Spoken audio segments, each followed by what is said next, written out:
Friends, आइए आज की क्लास में हम लोग देखते हैं टीजीटी बीपीएससी टीआरई 2 में पूछे गए अर्थशास्त्र के 40 महत्वपूर्ण प्रश्नों को जो आगामी परीक्षा में आपको बीपीएससी टीआरई 4 में 1 to 5, 6 to 8, 9, 10th और 11, 12th में जनरल पेपर में भी और साथ ही साथ सब्जेक्ट अर्थशास्त्र में भी जिनका है देखने को मिल सकता है।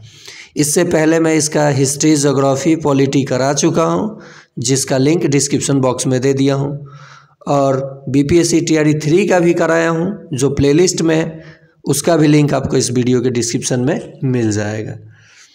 देखिए यहाँ पे हम लोग चलते हैं इकोनॉमिक्स के प्रश्नों के तरफ और बिना समय गंवाए तैयारी शुरू किया जाए।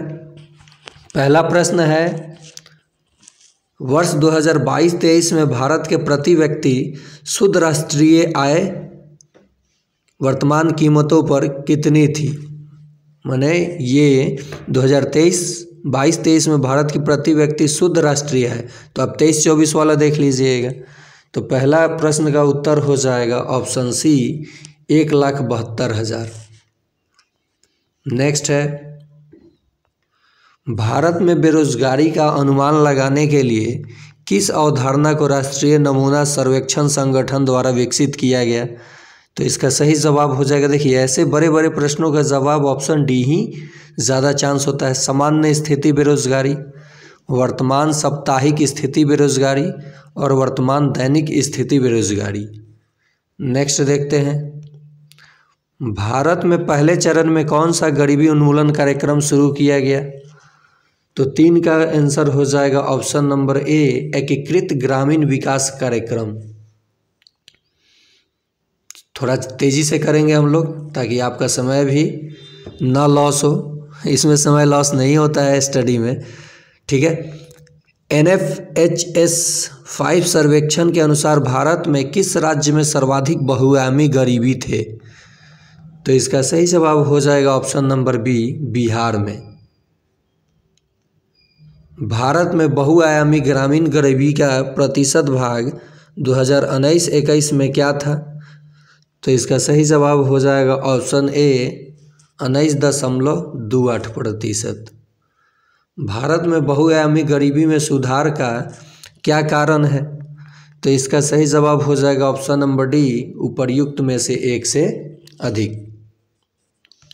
चलिए नेक्स्ट देखते हैं, 2021-22 में बिहार के सकल घरेलू उत्पाद में किस क्षेत्र का सर्वाधिक योगदान था। तो इसका सही जवाब हो जाएगा ऑप्शन सी, तृतीयक क्षेत्र यानी सेवा क्षेत्र। सेवा क्षेत्र। चलिए आगे देखते हैं प्रश्न, बिहार का 2021-22, तो आप 22-23 या 23-24 देखिएगा, ऋण जमा अनुपात क्या था। तो 8 का सही उत्तर हो जाएगा ऑप्शन बी, 44.2%। निम्नलिखित में से कौन सा बिहार के मानव विकास से संबंधित है। तो मानव विकास से संबंधित है ऑप्शन नंबर डी, यानी सभी के सभी मानव विकास से संबंधित है। नेक्स्ट है, फसल गहनता से आप क्या समझते हैं। देखिए सभी के सभी प्रश्न 9, 10th, 11, 12th के SCERT टेक्स्ट बुक जो बिहार पब्लिकेशन का आता है उसी से पूछा जा रहा है, किताब के बीच से निचोड़ करके। तो उसके आधार पे मैं मॉडल सेट तैयार करूँगा और आप मॉडल सेट के हेल्प से हिस्ट्री हो, ज्योग्राफी हो, पॉलिटी हो, आसानी से स्टडी करेंगे और एक भी पैसा आपका खर्च नहीं होगा, कहीं पेड कोर्स लेने की ज़रूरत भी आपको नहीं पड़ेगी। चलिए नेक्स्ट प्रश्न है, फसल गहनता से आप क्या समझते हैं। तो बड़ा ऑप्शन सही ऑप्शन। एक वर्ष की कृषि अवधि में एक ही खेत से कई फसलों को उगाना फसल गहनता कहलाता है। बिहार की वृद्धि दर 2021-22 में थी, तो ये कितनी थी। तो इसका सही जवाब हो जाएगा ऑप्शन नंबर सी, 10.98। बिहार की 2022 में अनुमानित जनसंख्या क्या थी, आप 2024-23 में देख लीजिएगा। तो इसका सही जवाब हो जाएगा ऑप्शन सी, 12.49 करोड़। अगले प्रश्न देखते हैं, अर्थव्यवस्था के आउटपुट स्तर में वृद्धि किसके द्वारा प्राप्त की जाती है? तो इसका सही जवाब हो जाएगा ऑप्शन सी, ए और बी दोनों द्वारा। बिहार में मोटे अनाजों के प्रति हेक्टेयर उत्पादन 2021-22 में क्या थी? एग्जामिनर 21-22 पे भिड़ चुका था, तो ये 14 का आंसर हो जाएगा ऑप्शन ए, 5148 किलोग्राम प्रति हेक्टेयर। पुरुषों के मुकाबले महिलाओं का कम रोजगार में होना संकेत करता है, तो ये आर्थिक पिछड़ापन और सामाजिक पिछड़ापन दोनों ओर संकेत करता है। नेक्स्ट है, निम्नलिखित में से कौन सी सन्निकट मुद्रा नहीं है? तो इसका सही जवाब हो जाएगा ऑप्शन नंबर सी, बैंकों की मांग जमा, ये सन्निकट मुद्रा नहीं है। अब देखिए, अब मुद्रा पे भिड़ जाएगा। मुद्रा मूल संचय का आधार है, मुद्रा का यह कार्य है, तो इसका सही जवाब हो जाएगा ऑप्शन नंबर बी। निम्नलिखित में से कौन सा सही है? तो 18 का ऑप्शन हो जाएगा, मुद्रा पूंजीवाद प्रणाली की रीढ़ है, सही है। मुद्रा पूंजी निर्माण का साधन है, सही है। मुद्रा वर्तमान एवं भविष्य के बीच एक कड़ी है, सही है। तो इसका सही जवाब हो जाएगा ऑप्शन नंबर डी। चलिए नेक्स्ट देखते हैं। भारत में बैंकिंग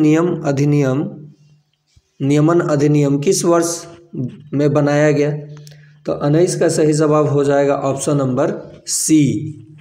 क्या हो जाएगा ऑप्शन? 1949 में।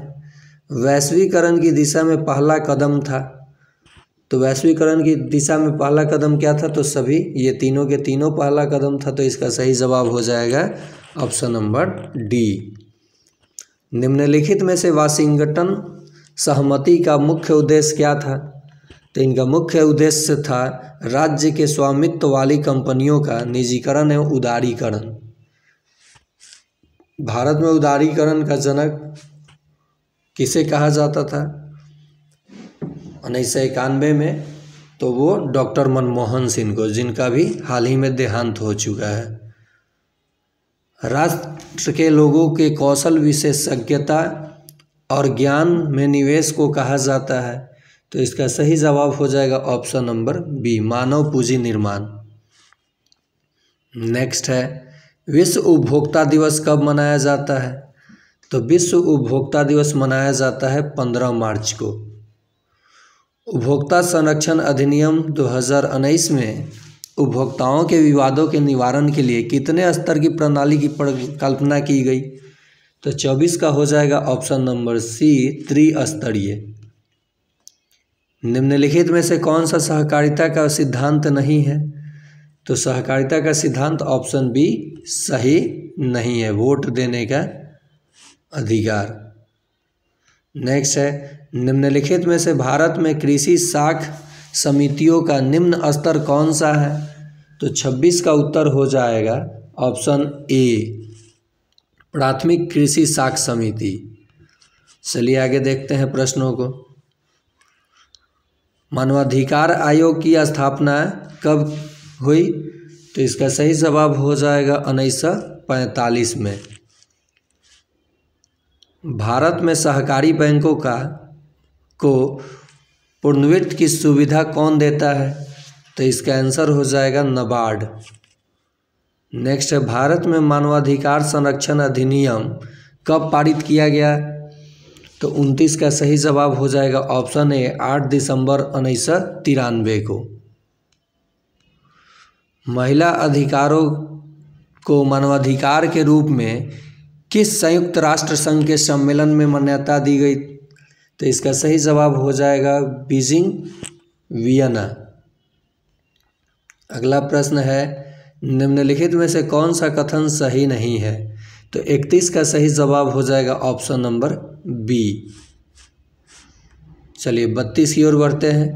भारतीय अर्थव्यवस्था में 1991 के बाद किन सेवाओं को अपेक्षाकृत तेज समृद्धि हुई?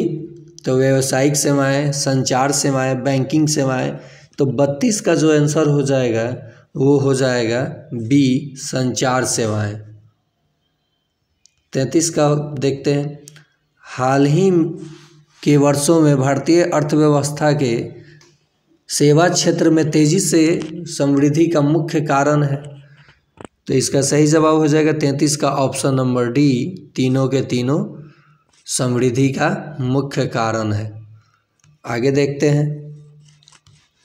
अगला प्रश्न है, सकल घरेलू उत्पाद में 2021 में किस क्षेत्र का योगदान सर्वाधिक था? तो फिर वही बात, यहाँ सेवा क्षेत्र तृतीय क्षेत्र हो जाएगा। बिहार के वित्त मंत्री विजय चौधरी ने 2023-24 के लिए कितने रुपए का बजट पेश किया? तो देखिए उस समय कौन थे? विजय चौधरी। 23-24 के लिए कितने रुपए का बजट पेश किया है? तो ये आप देख सकते हैं, इसका सही जवाब हो जाएगा ऑप्शन नंबर सी, 2,61,885.40। नेक्स्ट, विश्व निवेश रिपोर्ट 2022 के अनुसार भारत का प्रत्यक्ष विदेशी निवेश में क्या स्थान था? तो 36 का सही जवाब हो जाएगा ऑप्शन नंबर बी, 7वां। 37 नंबर प्रश्न है, निम्नलिखित में से कौन सा ऑटोमेटेड टेलर मशीन एटीएम का वर्गीकरण नहीं है? तो इसका सही जवाब हो जाएगा ऑप्शन नंबर डी।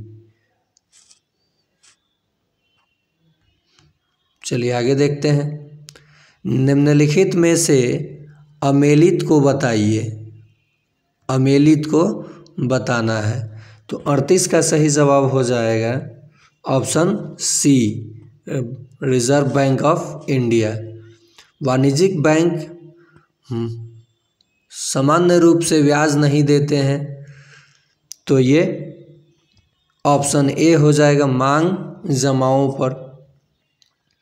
और रिजर्व बैंक ऑफ इंडिया को अर्थव्यवस्था में साख की पूर्ति को नियंत्रित करने की आवश्यकता होती है, क्योंकि तो 40 का सही जवाब हो जाएगा ऑप्शन नंबर सी, साख में अनियंत्रित वृद्धि स्फीतिकारी हो सकता है।